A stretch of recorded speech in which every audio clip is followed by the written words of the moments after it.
बघू शकता याच्यामध्ये आपण बासमती राईस टाकलेला आहे पाण्यामध्ये। साधारण एक 15 मिनिटं आपण भिजत ठेवायचं आहे आणि त्याच्यानंतर मग आपण याला बॉईल करायला ठेवायचं आहे आणि बॉईल साधारण 80% आपण बॉईल करून घ्यायचं आहे मस्त।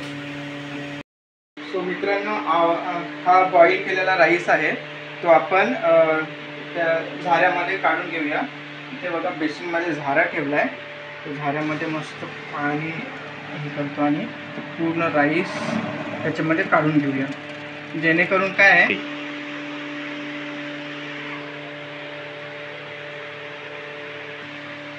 सो मित्रांनो हा राईस आहे साधारण 80% शिजलेला आहे।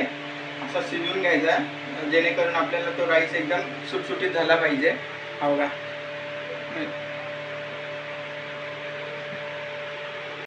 मित्रांनो, आजचा स्पेशल मेनू आहे तो म्हणजे व्हेज फ्राईड राईस। सो त्याच्यासाठी आपण साहित्य काय काय घेणार आहे तो इथे तुम्ही बघू शकता।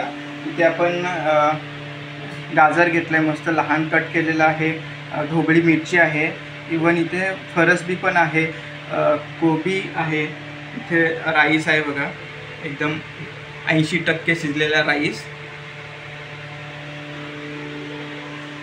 तर आपण लगेच आपण प्रोसेस करूया fry rice. How to make fry rice, how to make fry rice.